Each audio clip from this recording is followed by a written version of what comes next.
Hello everyone, welcome to our YouTube channel Food Tech Network. Myself Shivangi, your host for the today session. In today's session, we are going to cover all the important points related to FSSI 2006, which is the most important topic for any food tech related exam. So, let's start today's session. लेकिन उसके पहले एक छोटी सी request है कि अगर आप इस चैनल पर नए हैं तो हमारे चैनल को सब्सक्राइब कर लीजिएगा, वीडियो को लाइक एंड शेयर करिएगा पसंद आएगी तो चलिए शुरू करते हैं. Basically what is a FSSA act and what is a FSSAI.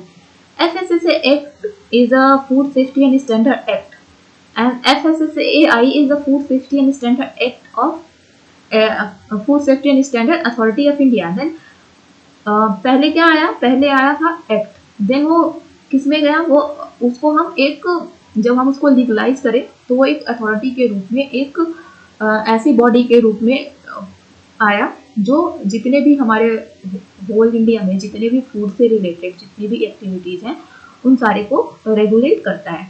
तो बेसिकली ये जो हमारा नया लॉ था जिसको बोलेंगे हम एफएसएसए एक्ट शुरू में, तो इसमें क्या था आपको देखने को मिलेगा.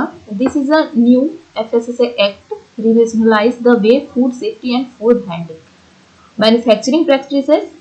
बेसिकली ये मतलब जितनी भी हमारी रिलेटेड है फूड सेफ्टी से, फूड हैंडलिंग से, मैन्युफैक्चरिंग जितनी भी प्रैक्टिसेस हैं उनको क्या करने के लिए, उनको मॉनिटर करने के लिए कंट्री में ये आया था. ठीक है, एक चीज तो क्लियर हुई कि क्या करने के लिए आया था ये, food safety and food handling और फूड मैन्युफैक्चरिंग प्रैक्टिसेस से रिलेटेड जितनी भी चीज़ें हैं उनको मॉनिटर करने के लिए, उनका प्रॉपर इम्प्लीमेंटेशन हो, जो भी स्टैंडर्ड है वो फॉलो हो, उसके लिए ये आया था. इसके पहले हमारे कई सारे एक्ट थे, जैसा कि आपको पता है कि लगभग 8 एक्ट ऐसे थे जिनको समर्ज करके हमारा एक एफएसएसए बना. तो उन सारे के क्या थे, वो अलग अलग रूल थे. जैसे अगर हम बात करें आपके पीएफए था, देन हमारा ऑयल सीड पे था, देन हमारा मीट प्रोडक्ट ऑर्डर था, मिल्क के लिए अलग था. तो ये सारे को समर्ज करके एक ऐसी बॉडी, एक सेंट्रलाइज बॉडी बनाई गई जो इन सारे को रेगुलेट करे. और जब कोई चीज सेंट्रलाइज होती है तो उसका इम्पैक्ट ज्यादा होता है. ठीक है, पहले क्या था कि और वो जो सब एक्ट थे उसमें कुछ चीजें थी वो बहुत लिमिटेड थी. इसमें चीज़ों को बहुत ही ब्रॉडर और इसने मतलब बहुत सारी चीज़ों को कवर किया, यहाँ तक कि मतलब रॉ मटेरियल के जो परचेजिंग है वहाँ से लेके मतलब सेल डिस्ट्रीब्यूशन तक, कहाँ हर जगह क्या है एफएसएसए लागू होता है. ठीक है, तो यहाँ पे देखिए, the FSSA act also empower the government with the authority to establish FSSI. जो एफएसएसए एक्ट है यही क्या देता है, गवर्नमेंट को एम्पावर देता है कि वो क्या करे, एस्टैब्लिश कर पाए FSSI, that is a food safety and standard authority of India. Okay, अब क्या है ये food safety and standard authority of India? A body corporate which set the standard for food article. जो क्या करती है, स्टैंडर्ड को सेट करती है फूड आर्टिकल्स के लिए.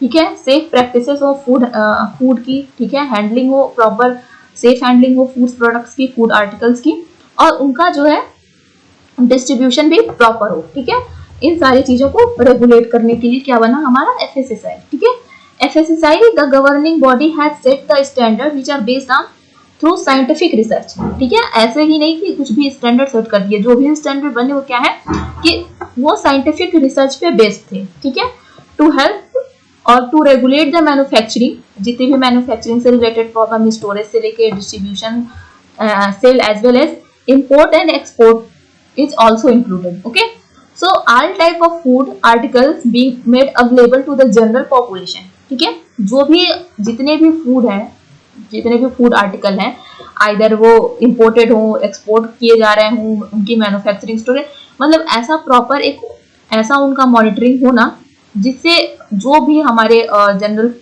पॉपुलेशन है उनको क्या हो पाए, सेफ फूड वो मिल पाए. ठीक है, जो फिर उसको अगर हम देखें आगे इस पॉइंट पे अगर हम आए, अगर हमारा जो नेक्स्ट पैराग्राफ है उसमें देखें, the FSSA act to consolidate the laws relating to food and establish the food safety and standard authority of India for laying down science-based standard for article of food and to regulate their manufacturing, storage, distribution, sale and import as well. So यहाँ पे overall अगर हम इस पूरे slide का एक summary अगर हम बोलना चाहें तो बेसिकली क्या है कि जो हमारा FSSAI एक्ट है, ठीक, food safety and standard act जो है, बेसिकली उसका काम क्या है कि वो जितने भी फूड से रिलेटेड जितनी भी प्रोसेस हैं, रॉ मटेरियल के प्रिक्वायरमेंट से लेकर के प्रोसेसिंग यूनिट तक, सेल डिस्ट्रीब्यूशन तक, इंपोर्ट एक्सपोर्ट तक, सारी चीजों की प्रॉपर मॉनिटरिंग होना, उनके लिए प्रॉपर सेट ऑफ स्टैंडर्ड को बनाना, ठीक है, उनका प्रॉपर इम्प्लीमेंटेशन हो रहा है, इसको देखना, जिससे कि जो भी हमारे सेफ फूड प्रोडक्ट्स हैं वो किसको मिल पाए, कस्टमर को मिल पाए, और जो भी फूड हो वो क्या हो, सेफ हो ह्यूमन कंजप्शन के पॉइंट ऑफ व्यू से, ठीक है। उसके बाद अगर हम बात करें तो हमारे जो food safety and standard act है इसमें हमारे कितने चैप्टर्स आते हैं, तो बेसिकली हमारे जो food safety and standard act है इसमें क्या है, हमारे 12 चैप्टर हैं, ठीक है, 12 चैप्टर हैं, ठीक है। इनको हम फर्दर डिस्कस करेंगे अगले स्लाइड में, जिसमें क्या क्या है, रेगुलेशन क्या इम्पैक्ट क्या होगा, अथॉरिटीज क्या क्या है, एक्ट क्या क्या कैरी करता है, डिफरेंट टाइप के डिफिनीशन लाइक फूड से रिलेटेड डिफिनीशन, एडिटिव से रिलेटेड डिफिनीशन, तमाम तरीके की चीजें इसमें दी हुई हैं। तो इस स्लाइड से याद रखने वाली चीज क्या है कि कितने हैं, क्वेश्चन पूछ सकता है एग्जाम में कि food safety and standard act कितने चैप्टर हैं उसमें, ठीक है। तो आपको याद रखना है कि कितने चैप्टर हैं, यहाँ पे क्या है 12 चैप्टर, ठीक है। चलिए आगे बढ़ते हैं। हमारा जो पहला चैप्टर है उसको हम किस नाम से जानते हैं, वो है हमारा प्रिलिमिनरी, ठीक है। प्रिलिमिनरी क्या इंक्लूड करता है, प्रिलिमिनरी में बेसिकली क्या देता है, introduction to the act, what is stand for, what are the definition related to act, ठीक है, डेफिनेशन क्या है एक्ट से related, also declared that the union is taking the food industry under its control for the purpose of public interest, यानी कि जो union है वो जो है फूड इंडस्ट्री को इसके कंट्रोल में लेता है for the purpose of public interest.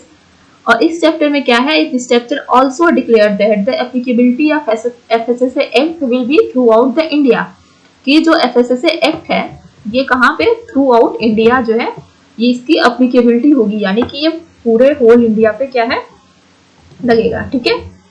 तो एक चीज यहाँ से क्या क्लियर हुई कि इस जो प्रिलिमिनरी है उसमें क्या क्या दिया हुआ है, बेसिक जो इंट्रोडक्शन है एक्ट के बारे में, ठीक है, एक्ट किस लिए स्टैंड करता है, एक्ट की डेफिनेशन क्या है, और जो यूनियन है इसको अंडरटेक करेगा, जो भी फूड इंडस्ट्री है इसके अंदर आएंगी, इसकी मॉनिटरिंग इसके अंदर होगी, और ये क्या एक्ट जो है ये पूरे होल इंडिया पे लागू होगा, ठीक है। इतना समझ में आ गया होगा आप लोगों को। देन क्या है हमारा जो चैप्टर सेकेंड है, पहला क्या था प्रिलिमिनरी, जो चैप्टर सेकेंड है उसमें क्या है हमारा जो food safety and standard authority of India है उसके बारे में है ये, ठीक है। तो chapter 2 basically entails setting of the food safety and standard authority of India, basically उसके सेटिंग से रिलेटेड है, in order to fully exercise the power and carry out the responsibilities and function assigned to it by the FSSAI act, ठीक है, कि क्या क्या इसके function है जो FSSAI एक्ट में इसको असाइन किए गए थे, किसको, food safety and standard authority of India को, उसके बारे में लिखा गया है। One of the main function FSSAI include is checking the food standard of all consumable item and providing them with safety, ठीक है। तो यहाँ पे क्या है कि main one of the main function जो है क्या कि वो FSSAI का उसमें क्या आता है कि जितने भी फूड स्टैंडर्ड हैं, जितने भी कंज्यूमेबल आइटम है उनकी प्रॉपर चेकिंग करना और उनको जो है प्रॉपर सेफ्टी का टैग देना, ठीक है। Chapter 2 also tell about the composition of the member of the food authority and hierarchical structure of the authority, यानी कि इसमें कितने मेंबर होंगे, ठीक है, और उनका जो हायरार्की होगा, ठीक है, उसका हायरार्किकल स्ट्रक्चर जो है उन अथॉरिटी का, लाइक पहले सबसे अपर पे कौन होगा, उसके नीचे कौन वर्क करेगा, उसके नीचे कौन वर्क करेगा, ये सारी चीजें इसमें दी हुई हैं, ठीक है। FSSAI जो है उसमें कितने होते हैं मेंबर, उसमें एक चेयरपर्सन और 22 अदर मेंबर होते हैं, यानी कि 22 अदर मेंबर और एक चेयरपर्सन होते हैं इसमें। At the very least 1/3 of those 22 members have to be women, यानी कि जो 22 मेंबर्स हैं उसमें 1/3 जो पॉपुलेशन है वो किसकी होगी, वो वुमेन की होगी, ऐसा एक्ट में दिया गया था। ठीक है, the tenure of the chairperson is 3 year to which they can be further reappointed for another term of 3 year. ठीक है, पहली बार जब वो अपॉइंट होते हैं जो चेयरपर्सन है उनका टेन्योर कितना होता है, उनका टेन्योर होता है कि 3 ईयर्स का। ठीक है, उसके बाद फिर वो दोबारा से रीअपॉइंट हो सकते हैं, बट एक बार में वो क्या होंगे, 3 ईयर से ज्यादा के लिए अपॉइंट नहीं हो सकते हैं। तो यहाँ पे इस पॉइंट से, इस स्लाइड से जो इंपॉर्टेंट चीज है याद करने की वो क्या है कि जो एफएसएसआई में जो होते हैं मेंबर, अथॉरिटी मेंबर जो होते हैं उसमें एक तो चेयरपर्सन होता है, उसके अलावा 22 अदर मेंबर होते हैं। 22 मेंबर्स में से 1/3 जो पॉपुलेशन होती है वो किसकी होगी, वो वुमेन की होगी। एंड जो टेन्योर होता है चेयरपर्सन का वो कितना होगा, वो 3 इयर्स का होगा। मे बी वो फर्दर रीअपॉइंट हो सकते हैं, बट एक बार में उनका टेन्योर कितना होगा, वो 3 इयर्स का ही होगा।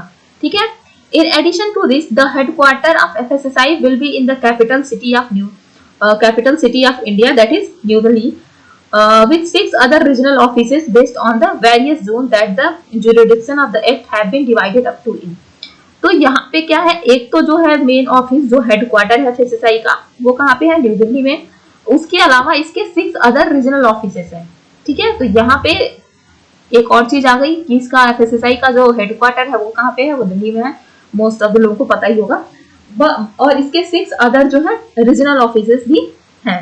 ठीक है, तो यहाँ पे इस स्लाइड से 2-3 चीजें जो है बहुत इंपॉर्टेंट है वो याद करने की हैं। आपके एग्जाम में कभी कभी आपको देखने को मिल सकता है। मैं ये नहीं कहूंगी कि पूरा पेपर ही एफएसएसआई पे डेडिकेटेड तो होगा नहीं कि सारा ही कुछ आएगा, बट फिर भी कुछ इंपॉर्टेंट चीजें हैं जो आपको अक्सर देखने को मिलती हैं। तो जब यहाँ पे पूरी कहानी पढ़ने से मतलब तो है नहीं, ये पूरा अपने आप में एक अगर पढ़ने चले तो हम 10-20 दिन का या कह सकते हैं 1 महीने का पूरा डेडिकेटेड लेक्चर इसी पे जाएगा। तो हमें उतना पढ़ने से मतलब तो है नहीं, हमें उतना ही जानना है जितना हमारे एग्जाम पॉइंट ऑफ व्यू से इंपॉर्टेंट है और जितना हमारा अपने एक जनरल अवेयरनेस के लिए हमें जानना चाहिए। हमें बस उतना ही जानने से मतलब है। तो इस सेशन में हम बस उतना ही कवर करने की कोशिश करेंगे। हम इसके हर चीज के बिल्कुल डिटेल्स में नहीं जाएंगे क्योंकि वो हमारे मतलब की चीजें नहीं है। ठीक है, और ना ही यहाँ पे इतना टाइम है। हेडक्वार्टर का जो एड्रेस है वो क्या है, एफडीए भवन नियर बाल भवन, कोटला रोड, न्यू दिल्ली। ठीक है, नॉर्थ रीजन का जो एड्रेस है वो क्या है, 1st floor NBCC place, Bhishma साहब फेतमा मार्ग, प्रगति विहार। और साउथ रीजन का जो एड्रेस है, यहाँ पे नॉर्थ और साउथ जोन में डिवाइडेड है, तो साउथ जोन का जो एड्रेस है वो आप यहाँ से देख सकते हैं, कुछ इतना ज्यादा इंपॉर्टेंट नहीं है। अगर ईस्ट रीजन की बात करें तो ईस्ट रीजन का जो है वो कहाँ पे है, वो कोलकाता में है। वेस्ट रीजन का मुंबई में है। ठीक है, साउथ रीजन का कहाँ पे है, चेन्नई में है। तो यहाँ पे आपको क्या देखने को मिला, एक नॉर्थ रीजन हो गया, एक साउथ रीजन हो गया, एक ईस्ट रीजन हो गया और एक वेस्ट रीजन हो गया और एक नॉर्थ ईस्टर्न रीजन। तो आपको पता तो चला 1 2 3 4 5। ठीक है, तो ये कितने हो गए, एक तो हेडक्वार्टर, उसके एडिशनल ये 5। तो यहाँ पे ये कहाँ पे है, जो नॉर्थ ईस्टर्न का है उसका जो है वो कहाँ पे है, गुवाहाटी में है। जो वेस्ट रीजन का है वो कहाँ पे है, बांद्रा मुंबई में। और जो ईस्ट रीजन का है वो कहाँ पे है, सॉल्ट लेक कोलकाता में। तो ये कुछ इंपॉर्टेंट चीजें हैं जो आप याद रख सकते हैं। आपको इतना नहीं इसमें याद रखने की जरूरत है, आप ऐसे चेन्नई करके याद, कोलकाता, मुंबई, आसाम ऐसे करके भी याद रख सकते हैं। कभी कभी पूछा जाता है कि इसके जो अलग जो जोनल ऑफिसेस है वो कहाँ पे। ठीक है, अगला है हमारा जो चैप्टर 3 है वो मेनली डिस्कस करता है किसके बारे में, general principle of food safety. ठीक है, कि जो जनरल प्रिंसिपल है फूड सेफ्टी का उसके बारे में कौन सा चैप्टर डिस्कस करता है, तो चैप्टर 3। बेसिकली आपको चैप्टर के अंदर क्या दिया गया है ये कभी कभी इतना ज्यादा मैटर नहीं करता, बट कभी कभी एग्जाम में ऐसे पूछ लेता है कि चैप्टर 3 जो है एफएसएसए का वो किसके बारे में बात करता है या फिर किससे डील करता है। तो आपको सिर्फ एक लाइन में याद रखना, like general principle of food safety किस चैप्टर में आता है, तो चैप्टर 3। तो कुछ ऐसी चीजें हैं, मतलब बिल्कुल मैं उसको हाईलाइट करती जाऊंगी जो जो इम्पोर्टेंट है। बाकी आप भी इसको अगर कॉपी पेन साथ में लेके बैठे हैं तो बेटर है, उसको आप नोट करते जाएं तो इजीली आपके लिए बहुत ही हेल्पफुल होगा आपको याद करने के बाद के टाइम पे। तो जो चैप्टर 3 है फूड सेफ्टी स्टैंडर्ड एक्ट का, वो फोकस करता है फूड सेफ्टी पर्पजेस का। जो इसके गाइडलाइन दिए गए हैं, FSSAI have been established. The basic principle of food safety outlined in FSSAI Act are as follow. इसमें क्या क्या है? Endeavor to achieve an appropriate level of protection of human life and health along with protection of the customer interest, including fair practices in any and all kind of food trade with reference to food safety standard and practices. यानी कि मतलब achieve करना उस appropriate level of protection को human life के, कि मतलब अगर कोई फूड वो कंज्यूम कर रहे हैं तो वो उनके लिए कोई हेल्थ पे एडवर्स इफेक्ट ना डाले, ठीक है, वो सेफ हो, न्यूट्रिशियस हो, ठीक है, हेल्दी हो, ये सारी चीज़ों के लिए जो एक पर्टिकुलर पैरामीटर है बेसिकली ये उससे डील करता है। और सबसे मेजर कंसर्न तो जो है सेफ्टी का है, न्यूट्रिशन तो बात का है, पहले जो फूड है वो सेफ होना ज़्यादा ज़रूरी है, ठीक है। तो यहाँ पे क्या है, एक तो ये हो गया, देन परफॉर्म रिस्क मैनेजमेंट, ठीक है, रिस्क मैनेजमेंट जो will take into account the result of risk assessment and other factor which help the regulatory authorities. तो यहाँ पे क्या है कि जो रिस्क मैनेजमेंट है उसको बेसिकली जो है सबसे ज़्यादा प्रायोरिटी दी गई, जिससे जो है रिस्क असेसमेंट हो पाए, कौन कौन से फैक्टर उसको इम्पैक्ट कर रहे हैं वो हो पाए, और उसके लिए प्रॉपर रेगुलेटरी अथॉरिटीज भी बनाई गई, ठीक है। In specific circumstances where on the basis of assessment of available information the possibility of ill effect on health have been detected but scientific uncertainty still persists. Provisional risk management measures for appropriate safety should be deployed till the time concerned scientific evidences and proper risk assessment has not been conducted. Okay, तो यहाँ पे basically आपको ऐसा कुछ याद रखने की जरूरत नहीं है, सब कुछ एज वेल हमें पता है कि FSSAI आया था तो किस लिए आया था।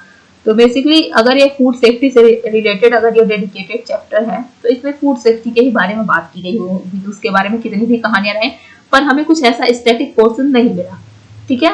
और इतना तो हम पढ़ के पता ही है कि एग्जाम में अगर पूछता है ये अगर एक पैराग्राफ में भी पूछता है तो भी हम उस पैरा को पढ़ के पता लगा सकते हैं ना कि ये फूड सेफ्टी से रिलेटेड है या रिस्क असेसमेंट से रिलेटेड है, किस चीज से रिलेटेड है। तो बस आपको एक थोड़ी सी समझ होनी चाहिए, बाकी चीजें तो अपना जो है प्रेजेंस ऑफ माइंड उस टाइम पे ही ज्यादा वर्क करता है जब हम क्वेश्चन अटेम्प्ट करने जाते हैं तो, ठीक है। In case where there are reasonable ground to suspect that a food may present a risk for human health, then depending on the nature, seriousness and extent of that risk, the food authority and the commissioner of food safety shall take appropriate steps to inform the general public of the nature and the risk of the health, identifying to the fullest extent possible the food or type of food the risk that is may present। यानी कि अगर कभी ये देखने को मिलता है, ठीक है, कि जो कोई भी फूड है वो एक रीजनेबल ग्राउंड पे सस्पेक्टेड है, ठीक है, उसके कंज्यूम से जो है रिस्क हो सकता है ह्यूमन हेल्थ को, ठीक है, उसका और वो रिस्क किस तरीके का हो सकता है, ठीक है, ये भी तो डिपेंड करता है ना कि उसको खाने से सिर्फ एलर्जी हुआ, कुछ और प्रॉब्लम हुई या फिर डेथ हो गई, तो ठीक है। तो जैसा नेचर होता है, जैसा मतलब उसका इम्पैक्ट पड़ा, ठीक है, उस हिसाब से जो फिर फूड अथॉरिटी जो होती है, कमिश्नर जो होते हैं फूड सेफ्टी के, वो बेसिकली एक अप्रोप्रिएट स्टेप लेते हैं, वो इन्फॉर्म करते हैं जनरल पब्लिक को, और मतलब उसके बारे में फिर प्रॉपर क्या इसके लिए जो पनिशमेंट हो सकती है, ये सारी चीज़ें फिर उसके बाद डिफाइन होती हैं, उसको मेजर करने के लिए, उसको आइडेंटिफाई करने के लिए क्या क्या स्टेप लिए जा सकते हैं, ये सारी चीज़ें उसको होती हैं कि जिससे इसको हम रिड्यूस कर सकें, इस रिस्क को, या फिर एलिमिनेट ही कर सकें, जो भी उस टाइम का जो रिक्वायरमेंट हो उसके बेसिस पे, ठीक है। Where any food which fails to comply with a food safety requirement in part of batch, lot or consignment of food of the same class or the description, it shall be preserved until the contrary is proved that all the food in that batch, lot or consignment failed to comply with those requirements। यानी कि जब कोई ऐसे food commodity है जो ली जाती है, ठीक है, कि उसको सस्पेक्ट किया जाता है कि ये जो है ऐसा ये फूड जो है वो फूड सेफ्टी रिक्वायरमेंट्स को कंपाइल नहीं कर पाया, ठीक है, तो उस वो पार्ट उस मतलब जिस लॉट में वो बना, वो बैच, वो पार्ट, जब तक वो प्रूव नहीं हो जाता कि ये जो है सही है, मतलब ये सेफ्टी स्टैंडर्ड को मैच नहीं करता है, तब तक उसको क्या, उसको यही माना जाएगा कि ये फूड सेफ्टी स्टैंडर्ड को मैच नहीं करता है, ठीक है, जब तक उससे फर्दर कोई ऑर्डर जो है वो नहीं आ जाता है, ठीक है। अगला चैप्टर है हमारा, जो चैप्टर नंबर 4 है वो है general provision as to article of food, मतलब जनरल प्रोविजन क्या क्या है आर्टिकल ऑफ फूड के लिए, ठीक है। यूज ऑफ फूड एडिटिव और प्रोसेसिंग एड्स, यानी कि no article of food sale contain any food additive और processing aid unless it is an accordant with the provision of this act and regulation bed thereunder, यानी कि अगर हम किसी food article में food additive and any processing aids हम add करते हैं, तो ये जो हमारा चैप्टर है, ठीक है, और जो ये आर्टिकल है वो हमें ये परमिशन नहीं देता है कि जब तक उसमें उसके अकॉर्डिंग, ठीक है, जैसे हमारा फूड का नेचर है या फिर उसके लिए अगर स्टैंडर्ड नहीं बने हैं, तो we can not add that additive और other processing aids in that particular food products, ठीक है। अगला है हमारा contaminants, toxin, substance, heavy metal से रिलेटेड।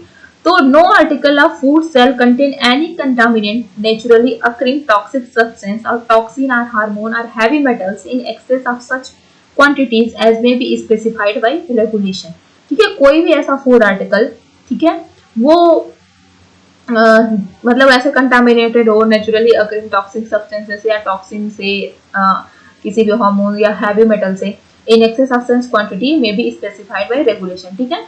जो रेगुलेशन में स्पेसिफाइड किया गया है कि इतने पीपीएम या फिर इतने मिलीग्राम या फिर इतने से ज्यादा ये पर्टिकुलर चीज नहीं होनी चाहिए, अगर उससे ज्यादा होता है तो वो फिर क्या, वो सेफ फूड की कैटेगरी में नहीं आएगा, यानी कि ये माना जाएगा कि जो रेगुलेशन उसका एबॉलिशमेंट हुआ है। तो यहाँ पे क्या है, ये सारी चीजें ध्यान में रखने की है कि क्या क्या जो स्टैंडर्ड दिए गए हैं प्रॉपर उतने ही अमाउंट में कोई भी चीज जो है उस पर्टिकुलर फूड आर्टिकल में मिले, या फिर अगर आप उसे ऐड करते हैं तो वो ऐड किया जाए, ठीक है। देन है pesticide, veterinary drug, antibiotic residue और माइक्रोबियल काउंट से रिलेटेड। इसमें भी सेम वही चीज है, no article of food sale contain insecticide और pesticide residue, veterinary drug residue, antibiotics residue, either वो solvent residue, pharmacological active substance and microbiological count in excess of such tolerant limit as may be specified by the regulation, ठीक है। चाहे वो pesticide हो, चाहे वो veterinary drug हो, चाहे वो एंटीबायोटिक रेजिड्यू हो, माइक्रोबियल काउंट्स हो, इन सब के लिए एक स्पेसिफिक स्टैंडर्ड दिया गया है। उस स्टैंडर्ड से ज्यादा, उस लिमिट से ज्यादा किसी भी फूड आर्टिकल में ये नहीं होना चाहिए। अगर ये होता है तो ये पनिशेबल है, इसको गो थ्रू करने की जरूरत है, उसको सही करने की जरूरत है। अगर बिना जानकारी के हो गया है तो इसकी प्रॉपर इंफॉर्मेशन रखनी जरूरी है। देन है genetically modified food, organic food, functional food और प्रोप्रिएटरी फूड के बारे में। तो no person sale, manufacture, distribute, sale और import any novel food that is genetically modified article of food, irradiated food, organic food, food for special dietary uses, functional food, nutraceuticals, health supplements, proprietary food and such other article of food which the central government may notify in this behalf, ठीक है। इस case में क्या है कि कोई भी person जो मैन्युफैक्चरर हो, डिस्ट्रीब्यूटर हो, सेल हो, वो इंपोर्ट नहीं कर सकता ऐसे नोवेल फूड जो जेनेटिकली मॉडिफाइड हो, इरिडेटेड हो, ऑर्गेनिक फूड और कोई भी ऐसे फूड आर्टिकल जिसको गवर्नमेंट ने, सेंट्रल गवर्नमेंट में इसके बेसिस पे नोटिफाई किया हो। तो ये भी जो एक इम्पॉर्टेंट पॉइंट है याद रखने के लिए, ठीक है। इसको आप गो थ्रू कर सकते हैं एक अपने जनरल अवेयरनेस के लिए, ठीक है। अगला क्या है हमारा, वो है packaging and labelling of food से रिलेटेड। तो every food business operators ensure that the labelling and presentation of food including their shape, appearance or packaging, the packaging material used, the manner in which they are arranged and the setting in which they are displayed and the information which is made available about them through whatever medium does not mislead consumer, ठीक है। इन सारे के लिए एक हमारे proper standard है कि क्या क्या जो पैकेजिंग मटेरियल है वो सेफ है यूज करने के लिए, किस तरीके का लेबलिंग हम यूज करते हैं, देन किस मैनर में जो है हम डिस्प्ले करते हैं इंफॉर्मेशन को, और उससे भी सबसे ज्यादा जरूरी ये है कि जो इंफॉर्मेशन डिस्प्ले हो रही है, ठीक है, वो इस तरीके से डिस्प्ले हो कि वो जो कंज्यूमर है उसको मिसलीड ना करती है। सबसे ज्यादा जो इम्पोर्टेंट चीज है वो ध्यान में रखने की है कि does not mislead the consumer, okay. No person sale, manufacturer, distribute, sale और export for sale or dispatch or deliver to any agent or broker for the purpose of sale any packaged food products which are not marked and labeled in the manner as may be specified by regulation. So कोई भी person, कोई भी manufacturer हो, distributor हो, exporter हो, importer हो या फिर कोई एजेंट हो, ब्रोकर हो, any kind of sale या purchase of that product which is not properly labeled या marked by the specified manner which is defined by the regulation, that is the Food Safety and Standard Authority of India, वो क्या होगा, उसको आप कहीं भी cell, purchase, distribute नहीं कर सकते हैं। ठीक है, अगला है हमारा जो पॉइंट वो है restriction on advertisement and prohibition as to unfair trade practices. यानी कि जो रिस्ट्रिक्शन है एडवर्टाइजमेंट एंड प्रोहिबिशन जो अनफेयर ट्रेड प्रैक्टिसेस को बढ़ावा देता हो, जैसे no advertisement shall be made by any food which is misleading और डिसीविंग और contravenes the provision of the act, the rule and regulation made there under.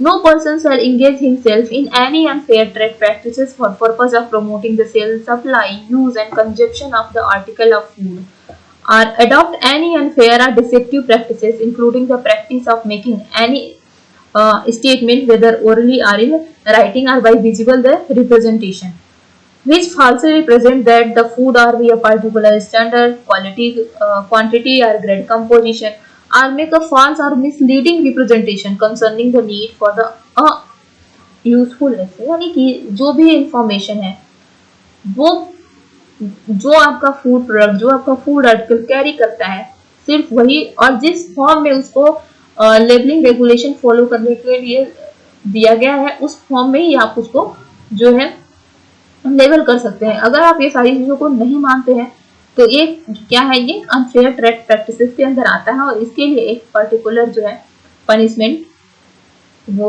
है, उसमें आपको जुर्माना भी भरना पड़ सकता है, जेल वगैरह का भी प्रावधान है। तो ये चीजें याद रखने की है। फिर जो है हमारा चैप्टर नंबर 5 जो है related to provision related to import. जो इम्पोर्ट हम करते हैं उससे रिलेटेड क्या प्रोविजन दिया गया है, तो इम्पोर्ट से रिलेटेड जो प्रोविजन उसमें अगर जो हम पहला पॉइंट पढ़े वो है no person shall import into India any unsafe और मिसब्रांडेड और सब स्टैंडर्ड फूड और food containing extraneous matter or any article of food for the import for which a license is required under any act or rule or regulation, except in accordance with the condition of the license and any article of food in contravention of any other provision of this act of any rule or regulation made thereunder or any other act। यानी कि कोई भी person जो है वो import नहीं कर सकता इंडिया में कोई भी अनसेफ, मिसब्रांडेड और सब स्टैंडर्ड फूड या फिर ऐसे कोई फूड जिसमें एक्सट्रानियस मैटर कंटेन करता हो, ठीक है, जिसकी प्रॉपर लाइसेंसिंग ना हो। ये सारी चीजें जो है इसमें है, मतलब जो प्रोविजन है रिलेटेड टू इंपोर्ट उसमें इंक्लूडेड है। जो सेंट्रल गवर्नमेंट है while prohibiting, restricting, otherwise regulating the import of article of food under the Foreign Trade Development and Regulation Act जो 1992 वो है, follow the standard laid down the food authority under the provision of this act and the rules and regulation made thereunder।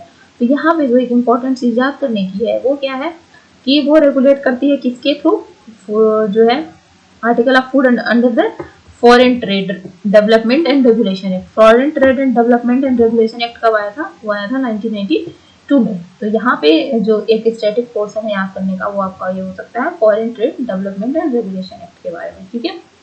बाकी सारी जगह यही चीजें हैं कि जो रेगुलेशन से मीट नहीं करता है वो वहाँ पे नहीं आएगा, ठीक है। पर ये चैप्टर मतलब चैप्टर इसलिए पढ़ना जरूरी है कि चैप्टर हमें पता होता है ना कि ये चैप्टर इससे डील करता है, ये चैप्टर इससे डील करता है। तो चैप्टर 5 हमारा किससे डील कर रहा है, जो प्रोविजन है, जो इंपोर्ट से रिलेटेड प्रोविजन है उनके बारे में। अब इस प्रोविजन में भी बहुत सारी चीजें हैं जो हमारे मतलब की है नहीं, तो हम उसको नहीं पढ़ेंगे, ठीक है। उसको पढ़ना है तो हम कहीं और पढ़ेंगे। अब यहाँ पे यही लेक्चर है पर्टिकुलर, अभी देखिए कितना लंबा होने वाला है, जबकि मैंने इसको बहुत ही छोटे में करने की कोशिश की है कि बहुत ही जो नेसेसरी इंफॉर्मेशन है सिर्फ उसी को इंक्लूड किया जाए। फिर भी ये इसमें बस मैंने चैप्टर और कुछ और अदर इम्पोर्टेंट चीजें ही इंक्लूडेड की हैं। फिर भी ये जो है ये लेक्चर देखते हैं कितना लंबा हो सकता है। चैप्टर जो 6 है वो डील करता है special responsibility to as to food safety, ठीक है, कि जो स्पेशल रिस्पॉन्सिबिलिटी है फूड सेफ्टी से रिलेटेड उसमें क्या है, chapter 6 of the food safety and standard act basically dictates the responsibility of the people involved in the food businesses। यानी कि जो people involved है फूड बिजनेसेस में, ठीक है। How this translate into ensuring the delivery of safe food, वो कैसे जो सेफ फूड की डिलीवरी को इंश्योर करें जो कंज्यूमर तक जाती है। और इसको डिवाइड किया गया है 3 ब्रॉड कैटेगरी में। इसमें क्या है कि responsibility of food business operator, ठीक है, फूड बिजनेस ऑपरेटर की जो रिस्पॉन्सिबिलिटी है वो अलग। Then liability of manufacturer, packers, wholesaler, distributor and sellers. और तीसरा क्या है, फूड रिकॉल प्रोसीजर। बेसिकली इसमें क्या है, ये 3 ब्रॉड कैटेगरी में इसको रखा गया है जो स्पेशल रिस्पॉन्सिबिलिटी है फूड सेफ्टी की। पहला क्या है, उसमें रिस्पॉन्सिबिलिटी जो है फूड बिजनेस ऑपरेटर की वो आएगी। देन लाइबिलिटी जो है मैन्युफैक्चरर की, पैकर्स की, होलसेलर की, डिस्ट्रीब्यूटर की और सेलर की वो आएगी। और देन फूड रिकॉल प्रोसीजर इसमें इंक्लूडेड है, ठीक है।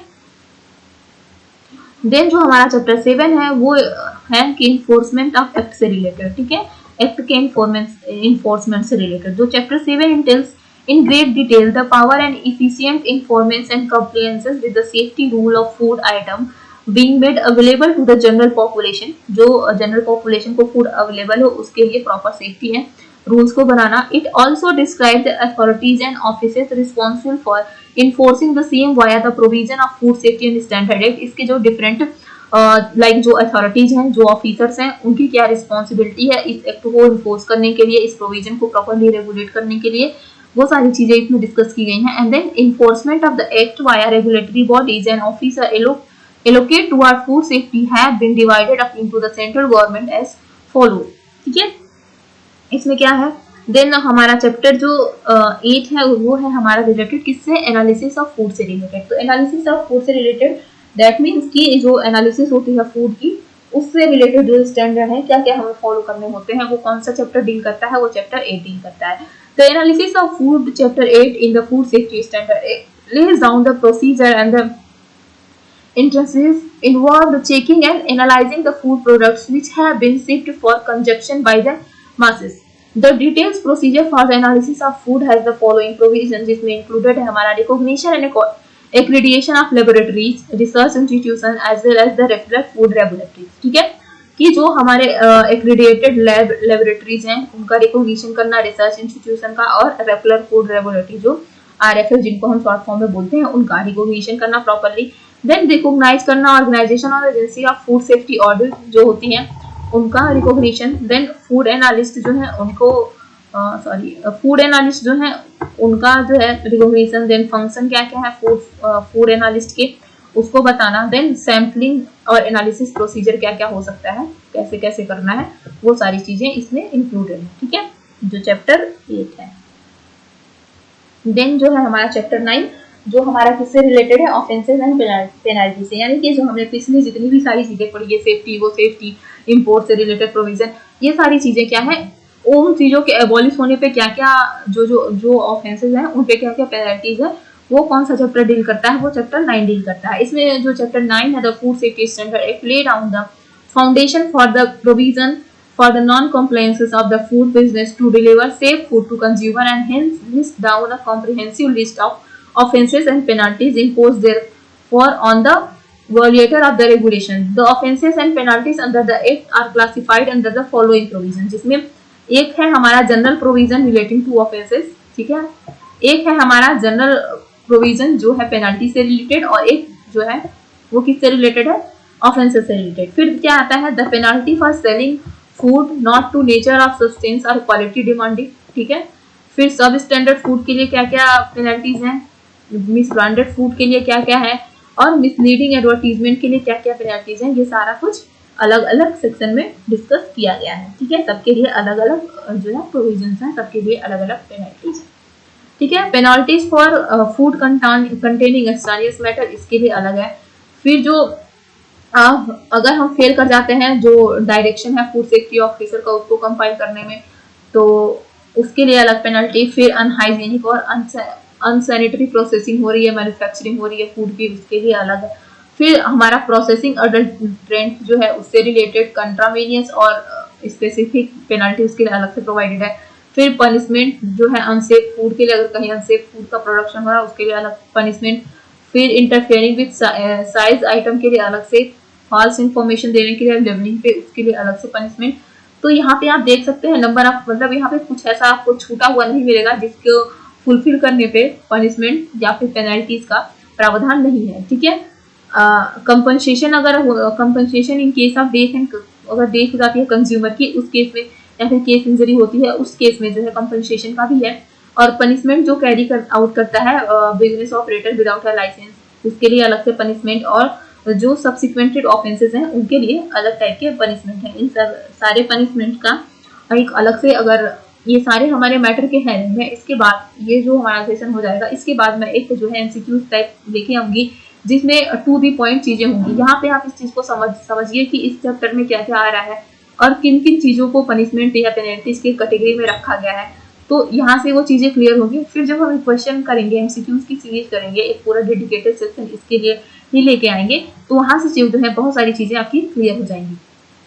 फिर क्या है, हमारा जो चैप्टर 10 है वो डील करता है adjustment and food safety appellate tribunal. ठीक है, अपीलेट ट्रिब्यूनल अभी तो आपने देखा होगा, अपीलेट ट्रिब्यूनल बहुत सारे लाइक जो फिल्म का है था, और उसके अलावा जो है 9 अपीलेट ट्रिब्यूनल को गवर्नमेंट ऑफ इंडिया ने एबॉलिश किया है। अपीलेट ट्रिब्यूनल से मतलब ये होता है कि कोई भी जो एक बॉडी बनती है, ठीक है, तो अगर सपोज करिए कि आप आईपीआर या फिर पेटेंट से रिलेटेड अगर आप कुछ चीजें फाइल करने जाते हैं, ठीक है, उस ऑफिस में, वो ऑफिस अगर आपको डिनाई करता है कि आप ये चीज फुलफिल नहीं कर रहे हैं, क्राइटेरिया फुलफिल नहीं कर रहे हैं, हम आपको पेनल्टी या फिर ट्रेडमार्क ये चीजें हम आपको नहीं प्रोवाइड कर सकते हैं। तो उस केस में अगर आपको लगता है कि आपका पॉइंट मजबूत है, आपको इस पे पेटेंट मिल सकता है, आपका इस पे ट्रेडमार्क हो सकता है, जो भी चीजें हमको लगता है कि आप उस क्राइटेरिया को फुलफिल करते हैं, तो वो जो वहां पे आया उस ऑफिस ने जो आपको बोला, उसकी अपील को आप कहाँ पे ले जा सकते थे, अपीलेट ट्रिब्यूनल पे। ठीक है, तो ऐसे कुछ केसेस में, ऐसे फिल्म के केसेस में था, आईपीआर वाले केसेस में, तो ऐसे कुछ केसेस जिसमें आपको मतलब हाई कोर्ट सुप्रीम कोर्ट जाने की जरूरत नहीं थी, वो चीजें वहीं से निपट जाती थी और जो है प्रोसेस इजी होती थी। पर गवर्नमेंट ऑफ इंडिया ने रिसेंटली क्या किया है, अभी आपने न्यूज में देखा होगा, काफी ज्यादा न्यूज में था कि बहुत जो है 9 अपीलेट ट्रिब्यूनल, फिल्म वाले का ज्यादा हवा में आया था, बट उसके अलावा एक नहीं 9 अपीलेट ट्रिब्यूनल को जो है गवर्नमेंट ऑफ इंडिया ने एबॉलिश किया, बट उसमें ये फूड का इंक्लूडेड नहीं था। तो आप इसको ऐसे समझ सकते हैं कि जो फूड सेफ्टी अपीलेट ट्रिब्यूनल है वो हैंडल करता है जो मैटर रिलेटेड होते हैं किससे, जो ऑफेंस कमिटेड हुए under violation of any regulation directed and laid down the food safety and standard act. यानी कि कोई भी जो रेगुलेशन बनाया गया है food safety and standard act 2006 में, उसमें क्या है कि उसके अंदर अगर आपको लगता है कि कोई ऑफेंस कमिट हुआ है, किसी रूल का वायलेशन हुआ है, तो उस केस में क्या है कि आप हाई कोर्ट सुप्रीम कोर्ट जाने के अलावा उसकी एक अपीलेट ट्रिब्यूनल होती है जहां पे आप उस चीज को जो है अपील कर सकते हैं उसकी, और वहां से उसका जो है सुनवाई होता है। ठीक है, तो अपीलेट ट्रिब्यूनल का जो है मैटर इतना ही है कि अगर कुछ इशू होता है किसी भी चीज से रिलेटेड, तो वो एक तरीके की आप कह सकते हैं कि वो आज एक जुडिशियल बॉडी होती है। ठीक है, जैसे कि हमारा हाई कोर्ट सुप्रीम कोर्ट है, तो एक पर्टिकुलर डिपार्टमेंट के लिए एक पर्टिकुलर अपीलेट ट्रिब्यूनल बना होता है।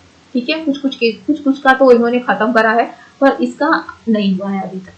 ठीक है, फिर आता है हमारा जो चैप्टर 11 है, वो है हमारा finance account audit and reporter से रिलेटेड, जिसमें इसमें डील करता है कि जो बजट है फूड अथॉरिटी का, उससे रिलेटेड प्रोविजन, फिर जो फाइनेंस है, अकाउंटिंग है, ऑडिट है फूड अथॉरिटी की, फिर एनुअल रिपोर्ट जो आती है फूड अथॉरिटी की, ये सारी चीजें, इन सारी चीजों का जो प्रावधान है, जो रेगुलेशन है, जो स्टैंडर्ड, वो किस चैप्टर में है, वो हमारा चैप्टर 11 डील करता है। ठीक है, फिर है हमारा चैप्टर 12 जो मिसलेनियस है, जिसमें पावर ऑफ सेंट्रल गवर्नमेंट जो इशू कर सकती है डायरेक्शन को फूड अथॉरिटी को, और फिर सेंट्रल गवर्नमेंट की पावर है जो डायरेक्शन दे पाए स्टेट गवर्नमेंट को, वो सारी चीजें इसमें आती हैं। फिर जो मेंबर हैं, ऑफिसर्स हैं फूड अथॉरिटी के, जो कमिश्नर है फूड सेफ्टी के, और जो पब्लिक सर्वेंट है उनसे भी रिलेटेड जो है ये सारा जो है ये मिसलेनियस में आता है, जो चैप्टर 12 है। फिर जो protection action taken in good faith, ठीक है, फिर overriding effect of this act over all other food related laws and transfer of existing employee of central government agency governing various food related act और order to the food authority, ये सारा कुछ हमारा इसमें ही included है जो हमारा chapter 12 में। ठीक है, उसमें फिर जो सेंट्रल गवर्नमेंट की पावर है रूल बनाने की, और रेगुलेशन बनाने की, स्टेट की जो पावर है रूल बनाने की, फिर उन रूल एंड रेगुलेशन को पार्लियामेंट के सामने रखने की, ठीक है। रिवॉर्ड जो दिया जाए स्टेट गवर्नमेंट के द्वारा, फिर रिकवरी है पेनल्टी से रिलेटेड, और जो सेविंग वगैरह है, फिर like transitory provision for food standard, जिसमें milk and milk product order 1992 shall be deemed to be regulation made under this act, or amendment of the infant milk substitute like feeding bottles and infant food regulation and production supply and distribution act 1992, और power to remove difficulties. ये सारा जो है किसमें included है, हमारा chapter 12 में, ठीक है। और सब कुछ इंपॉर्टेंट टर्म है जिनको हम याद रख सकते हैं, जैसे अडल्ट्रेंट जो है हमारा वो किस में आता है, वो सेक्शन 3 में आता है, ठीक है। अडल्ट्रेंट में it can cause food unsafe, सब स्टैंडर्ड एंड मिसब्रांडेड, ठीक है। अडल्ट्रेंट ऐसा एक सब्सटेंस है जो क्या कर सकता है, फूड को अनसेफ कर सकता है, सब स्टैंडर्ड कर सकता है और मिसब्रांडेड कर सकता है। तो यहाँ पे कुछ इंपॉर्टेंट सेक्शन है जो कभी कभी पूछ लेता है कि अडल्ट्रेंट जो है वो किस सेक्शन में डील किया गया है, ठीक है, कंटामिनेंट किस में है। तो ये कुछ इंपॉर्टेंट है जी एग्जाम पॉइंट ऑफ व्यू से, जिसको आप गो थ्रू कर सकते हैं। तो अडल्ट्रेंट जो है वो किस में दिया हुआ है, वो सेक्शन 3A में दिया हुआ है। फिर कंटामिनेंट से जो रिलेटेड है वो सेक्शन 3G में दिया हुआ है। कंटामिनेंट्स ऐसे होते हैं जो present in food as a result of the production, manufacturing, processing, preparation, treatment, packaging and transport. Contamination adulterant में यही जो है डिफरेंस होता है कि कंटामिनेंट जो होते हैं वो मतलब ज्यादातर जो है प्रोडक्शन, मैन्युफैक्चरिंग, या फिर आप ऐसे कह सकते हैं कि प्रोसेसिंग के टाइम पे जो हमारे अनवांटेड मटेरियल है उसमें फूड प्रोडक्ट में आ गए, ठीक है, वो हमारे कंटामिनेंट की कैटेगरी में आते हैं। बट अडल्ट्रेंट जो होते हैं वो जानबूझ के उस चीज में उसको ऐड करना, ठीक है। तो ये दो एक जो बेसिक डिफरेंस है वो अडल्ट्रेंट और कंटामिनेंट में है। फिर है हमारा फूड सेक्शन। फूड जो है वो हमारा सेक्शन 3G में आता है, यानी कि फूड क्या है, ठीक है। तो यहाँ पे फूड में जो है कोई भी any edible article of food which is genetically modified water, मतलब एनी काइंड, इसमें एक मतलब बहुत ही ब्रॉड इसमें डिफिनीशन दिया हुआ है कि any kind of food which is safe, healthy, nutritious, which can be genetically modified. पहले जो हमारा PFA था उसमें ये मतलब जेनेटिकली मॉडिफाइड एंड और सारी चीज़ों के लिए उसमें नहीं था, उसमें बस ये था कि any kind of food which is safe and nutritious which included in a category of food, ठीक है। बट जो FSSAI का जो फूड का है, ठीक है, उसमें जो डेफिनेशन दिया गया है उसमें मतलब कोई एक चीज छूटी नहीं है, ठीक है। Fortified food, omega 3 rich food, vitamin rich food, ठीक है, मतलब ईच एंड एवरीथिंग उसमें इंक्लूड की हुई है, ठीक है। तो आप ऐसे कह सकते हैं मतलब एक्सटेंसिवली डिफाइंड है ये, ठीक है। देन आता है फूड एडिटिव। फूड एडिटिव किसमें है, वो फूड एडिटिव जो है वो आता है हमारा सेक्शन 3K में, ठीक है। फूड एडिटिव को डिफाइन किया गया है typical ingredient of the food, okay. Food safety जो है वो सेक्शन 3Q में है, ठीक है। ऐसा फूड सेफ्टी से रिलेटेड जो एक्सेप्टेड हो ह्यूमन कंजम्पशन के लिए, ठीक है। सब स्टैंडर्ड के लिए जो है सेक्शन Z और X में ये डाला गया है, जिसमें सब स्टैंडर्ड फूड ऐसे फूड जो मीट नहीं करते हैं स्पेसिफाइड स्टैंडर्ड को, वो क्या होते हैं, वो होते हैं सब स्टैंडर्ड फूड। और इसका सेक्शन जो है वो सेक्शन 3 का Z और X सब क्लॉज में आता है। फिर क्या है अनसेफ फूड जो है सेक्शन 3 सब क्लॉज Z में आता है। ऐसे फूड जो इंजूरियस हो हेल्थ के लिए, वो क्या होंगे हमारे अनसेफ फूड। और सब स्टैंडर्ड फूड क्या होते हैं, जो स्पेसिफाइड स्टैंडर्ड को मीट नहीं करते हैं, ठीक है। फिर जो सेक्शन 4 है जो हमारा रिलेटेड है एस्टेब्लिशमेंट ऑफ FSSAI से, यानी कि जो एस्टेब्लिशमेंट हुआ FSSAI का, वो कौन से सेक्शन में आता है, वो आता है हमारा सेक्शन 4 में। इसमें क्या है कि central government establish food safety and standard authority of India, जिसका हेडक्वार्टर न्यू दिल्ली में है। सेंट्रल गवर्नमेंट ने एस्टेब्लिश किया इसको, और इसके जो फूड अथॉरिटी है इनका जो ऑफिस है वो और जगहों पे भी है, जहाँ पे हमने देखा इसके 6 रीजनल ऑफिसेस हैं। यहाँ पे एक चेयरमैन होता है, 22 मेंबर होते हैं, जिसमें से 1/3 जो है वुमेन होती हैं। और ये जो है जो 1/3 वुमेन वाला कॉन्सेप्ट है वो कहाँ पे है, वो सेक्शन 5 में दिया हुआ है इसके बारे में। इनका जो टर्म होता है वो 3 इयर्स का होता है, एलिजिबल होते हैं रीअपॉइंटिंग के लिए। फर्दर वो 3 साल के फिर से रीअपॉइंट हो सकता है सेम पर्सन, बस एक बार में वो 3 साल के लिए ही जो है अपॉइंट होगा। ये जो है सेक्शन 7 में दिया हुआ है। ठीक है, जो सीईओ होता है वो डे टू डे एक्टिविटीज को देखता है फूड अथॉरिटी से रिलेटेड, और इसके बारे में जो सीईओ के बारे में दिया हुआ है वो है सेक्शन 9 में दिया हुआ। ठीक है,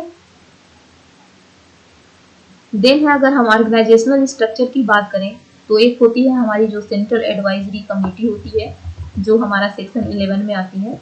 ठीक है, फिर यहाँ पे जो हमारा FSSAI जो है सेक्शन 4, ठीक है, उसमें क्या सेंट्रल एडवाइजरी कमेटी होती है जिसने ये दिया, और इसको फर्दर जो है सीईओ जो सेक्शन 9 में है, इनके जो 3 मेजर कैटेगरी में अगर इसको हम बात करें तो इसको डाला गया जो FSSAI का जो सेक्शन 4, मतलब वो 3 लोगों को मतलब मेजर अथॉरिटी में दिया उनका जो ऑर्गेनाइजेशनल स्ट्रक्चर है अगर उसकी बात करें तो।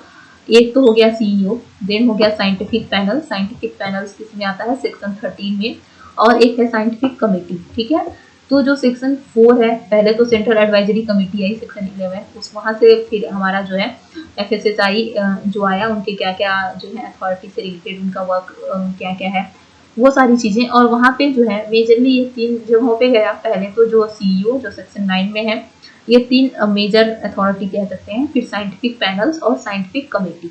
ठीक है, यहाँ पे जो सेक्शन है वो इम्पोर्टेंट रूप से याद करने की जरूरत है क्योंकि ज़्यादातर जो है सेक्शन, चैप्टर, आर्टिकल यही पूछा जाता है।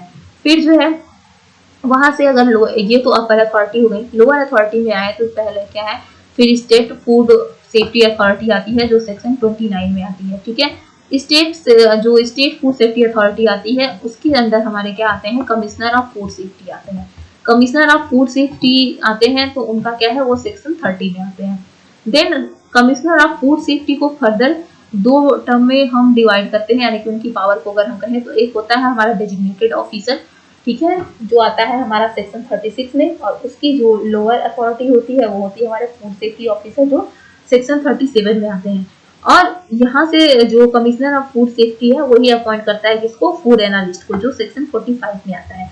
तो इस एक स्लाइड से आपको बहुत से स्टैटिक्स पोर्शन मिल रहा है, और ये एक सिंगल स्लाइड आपको 2 या 3 नंबर एक किसी पर्टिकुलर एग्जाम में देने के लिए काफी है। इसमें आपको देखिए यहाँ से जैसे फूड से जो स्टेट फूड सेफ्टी अथॉरिटी की अगर बात करें तो ये क्या है, यहाँ से जैसे इसका क्रम है उसी तरीके से यहाँ पे जो सेक्शन है उसके लिए भी ज्यादा जद्दोजहद नहीं करनी पड़ेगी। जैसे यहाँ पे स्टेट फूड सेफ्टी अथॉरिटी है सेक्शन 29 में डील किया हुआ है, तो यहाँ पे जो है सेक्शन 30 क्योंकि उसके बाद फिर कमिश्नर आता है फूड सेफ्टी का, तो ये सेक्शन 30 है। फूड सेफ्टी ऑफिसर से पहले डेजिग्नेटेड ऑफिसर आता है तो ये सेक्शन 36 है, और ये क्या है जो फूड सेफ्टी ऑफिसर का सेक्शन 37। सबसे छोटे पे अगर हम डेजिग्नेटेड और FSO के बाद किसका नंबर आता है, फूड एनालिस्ट का, तो वो क्या है सेक्शन 45 है। तो इसको कुछ थोड़े से ट्रिक के साथ आप याद रख सकते हैं, और अगर ऐसे नहीं याद हो तो आपको याद तो इसको रखना ही है, क्योंकि अगर आप कोई भी एग्जाम देते हैं जो फूड टैक्स रिलेटेड एग्जाम है, अगर बात करें फूड एनालिस्ट वगैरह की जो एग्जाम होते हैं उसमें तो ये मतलब मेजरली पूछा ही जाता है, तो इसको तो आपको याद तो रखना ही पड़ेगा, कैसे भी याद करो। फिर जो है सेक्शन 4 है, वो फंक्शन ऑफ क्या क्या फंक्शन है फूड अथॉरिटी के उसको डील करता है। सेक्शन 4 है तो इसमें क्या है, food authority to regulate and monitor the manufacturer, processing, distribution, sale and import of food so as to ensure safe and wholesome food. ठीक है, जिससे सेफ और होलसेम फूड सेफ्टी को हम इंश्योर कर पाए। It will provide scientific advice and technical support to the central and state government in matter of forming policy and rules. अगर rules and regulation बनाना है, साइंटिफिक एडवाइस, टेक्निकल सपोर्ट उसको कहाँ से मिलता है, सेंट्रल एंड स्टेट गवर्नमेंट से, in areas which are directed और indirected bearing on food safety and nutrition से रिलेटेड जो एरियाज है। ठीक है, फिर जो है हमारा सेक्शन 24 जिसमें रिस्ट्रिक्शन है advertisement and prohibition of unfair trade practices. तो no advertisement shall be made for any food which misleading और डिसीविंग और contravenes the provision of this act. ऐसा कुछ भी एडवर्टीजमेंट आप नहीं कर सकते हैं। The rule and regulation made thereunder are no person shall engage himself to any unfair trade practices for purpose of promoting the sale, supply, use and consumption of article for food or adopt any unfair or deceptive practices, including the practice of making any statement, whether only or in a writing and visual representation. Then क्या है, provide that where defense is raised to the effect that such guarantee is based on the adequate or scientific justification, the burden of proof of such defence shall lie on the person raising such defenses। ठीक है। Then जो section 26 है वो related to है responsibility of food business operator, यानी कि जो food business operator है उसकी क्या क्या रिस्पॉन्सिबिलिटी है। ये रिस्पॉन्सिबिलिटी किस में डील की गई है, सेक्शन 26 में।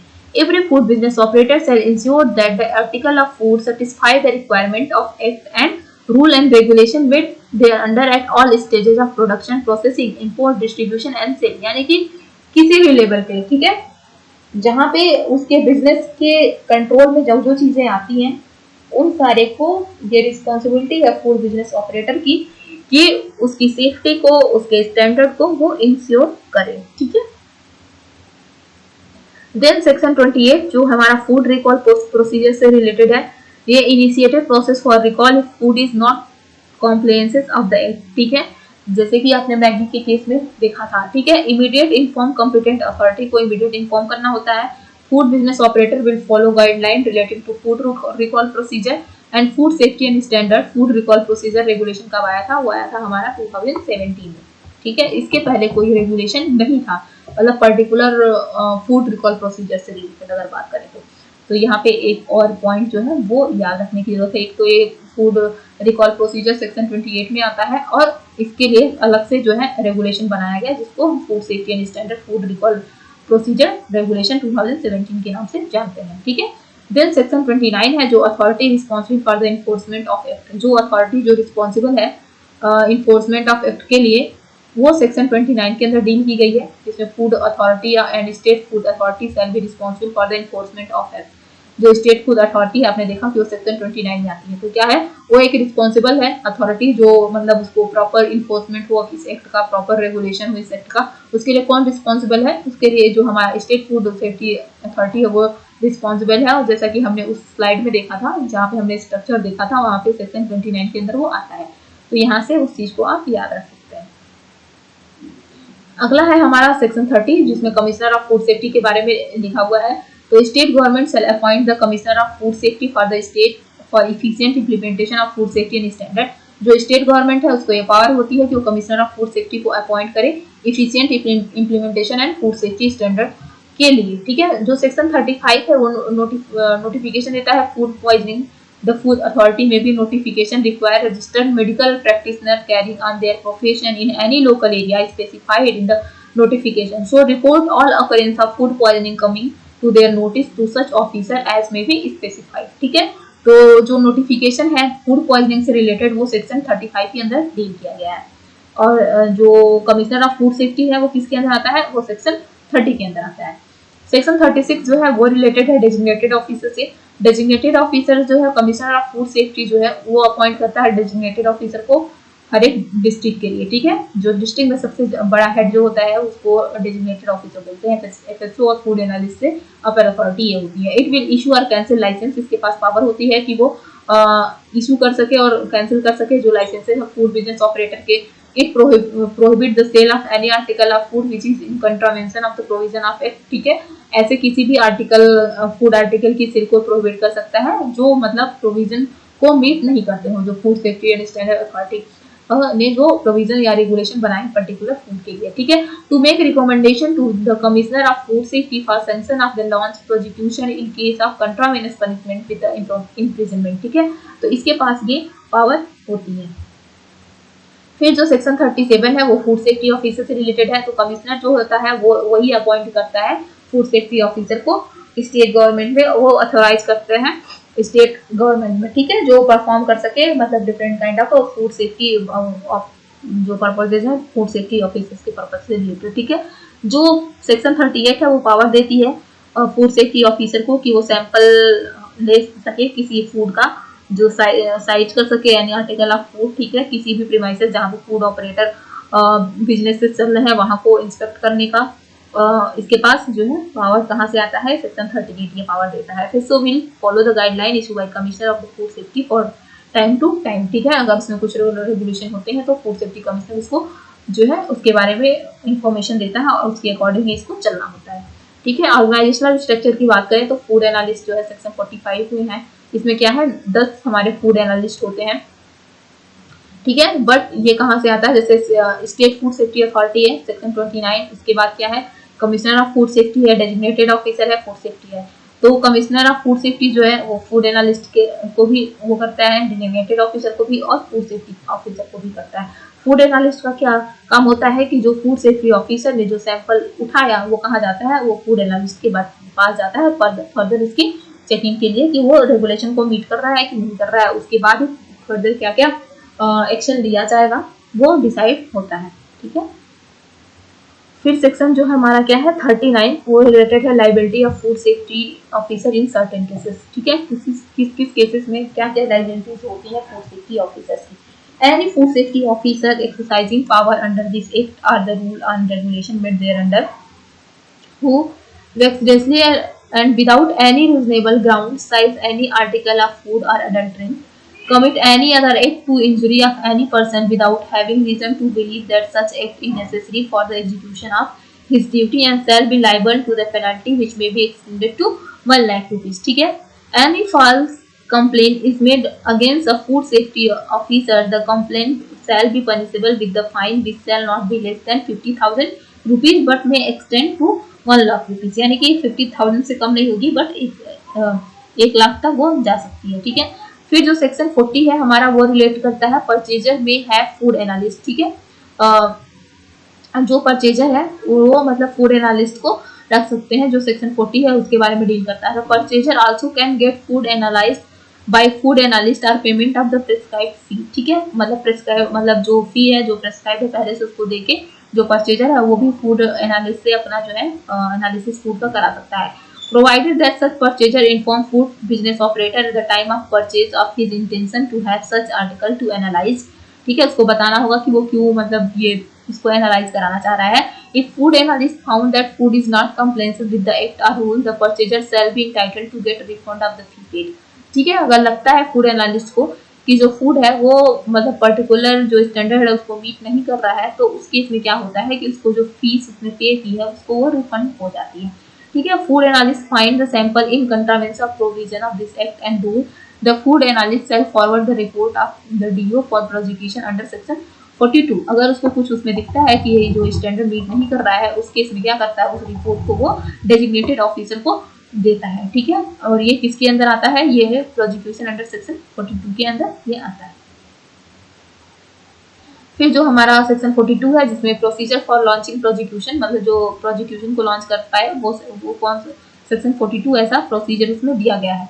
ठीक है, तो food safety officer shall be responsible for inspection of food business, drawing sample and sending into food analyst for analysis.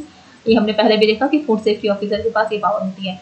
Food analyst will send report to designated officer with the copy to commissioner of food safety within 14 days. जब उसको sample दिया गया check करने के लिए उसके with in 14 days में उसको ये मतलब चेक करके उसको रिपोर्ट देनी होती है।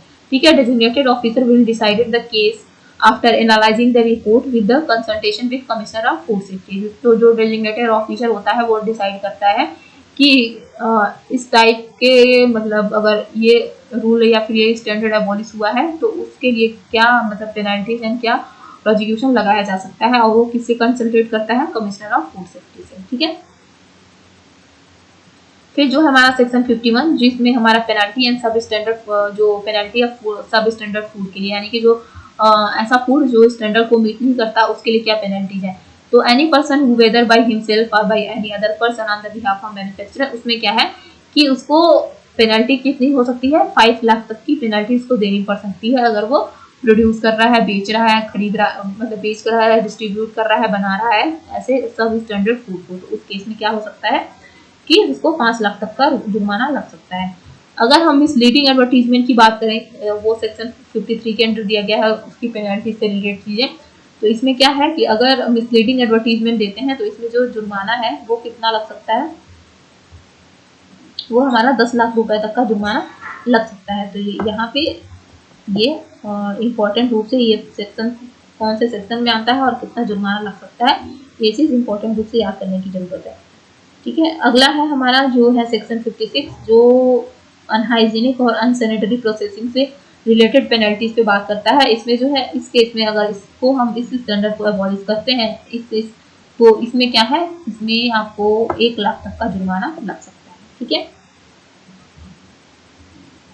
उसके बाद सेक्शन 57 है जो प्रोसेसिंग एडल्ट्रेंट से रिलेटेड है। अगर प्रोसेसिंग के टाइम पे एडल्ट्रेंट से रिलेटेड चीज़ें होती हैं तो उसमें क्या है, such adulterant is not injurious to health to a penalty not exceeding. अगर कोई एडल्ट्रेंट ऐसा है जो इंजूरियस, हेल्थ के लिए इंजूरियस नहीं है, उस केस में कितनी पेनल्टी लगेगी, उस केस में जो है 2 लाख से कम की पेनल्टी लगती है, यानी कि 2 लाख से ज़्यादा की पेनल्टी नहीं लगती। अगर ऐसा एडल्ट्रेंट है जो इंजूरियस है हेल्थ के लिए, उसमें जो पेनल्टी है वो 10 लाख रुपए तक लग सकती है, उससे ज़्यादा की नहीं लगेगी। और in a proceeding under subsection 1 it shall not be deficient that the accused was holding such adulteration on behalf of any other person। ठीक है, जो सबसेक्शन 1 है वो कहता है कि मतलब जो अक्यूज है वो ये नहीं कह सकता कि हमने ये मिलाया उसके कहने पे, ठीक है, वो उसकी खुद की रिस्पॉन्सिबिलिटी है अगर वो पकड़ा जाता है तो, ठीक है।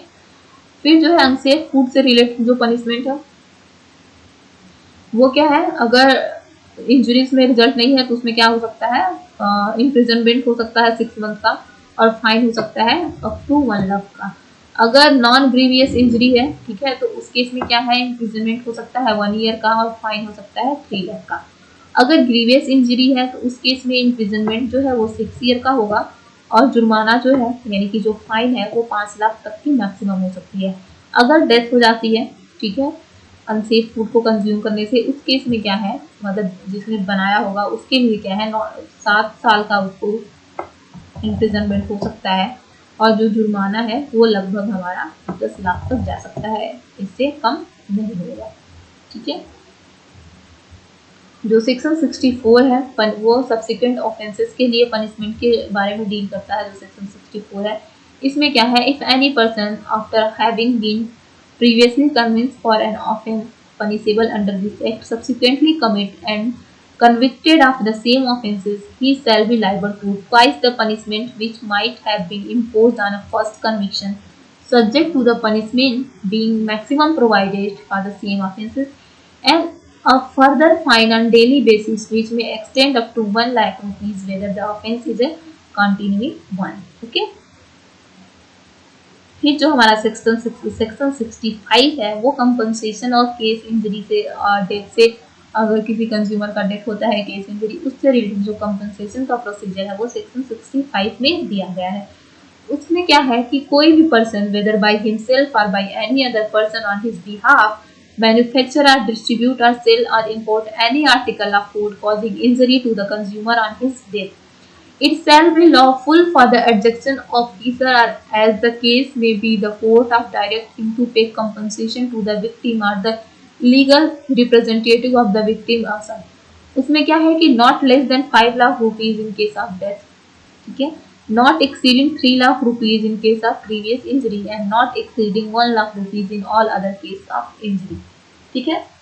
तो ये इंपॉर्टेंट पॉइंट इसमें क्या है कि आप पहले तो सेक्शन याद रखें कि किस सेक्शन में क्या आता है और क्या क्या किसके लिए कितना पेनल्टी है, ठीक है। इसके लिए एक अलग से हम सेशन लेके आएंगे जिसमें एमसीक्यू से होगा, वो एमसीक्यू के फॉर्म में होगा, तो वहाँ से वो चीज़ें आपको ज़्यादा टाइम तक याद रहती हैं एमसीक्यू से, ठीक है। यहाँ से आप पढ़ेंगे देन वहाँ पे अगर करेंगे तो चीज़ें जो है काफ़ी टाइम तक आपके दिमाग में रह सकती हैं, तो वो इसके बाद हम कोशिश करेंगे उसको जल्दी से लाने की, दूसरा सेशन जो है, ठीक है। तो ये था हमारा आज का सेशन जिसमें हमने कवर करने की कोशिश की almost all the important topic जो हमारे food safety standard authority of India और food safety and standard act से रिलेटेड है। होप आपको हमारा ये लेक्चर पसंद आया हो। अगर हमारा सेशन पसंद आया है तो हमारे चैनल को सब्सक्राइब करिएगा, वीडियो को लाइक एंड शेयर करिएगा। कोई भी अपना सजेशन हो तो हमें कमेंट बॉक्स में जरूर बताइएगा। अगला सेशन आप किस पे चाहते हैं इसके बारे में भी आप हमें कमेंट सेक्शन में बता सकते हैं। हम उसके अकॉर्डिंग आपकी जो रिक्वायरमेंट है उसके अकॉर्डिंग भी हम सेशन को अरेंज करने की कोशिश करेंगे, ठीक है। Thank you so much.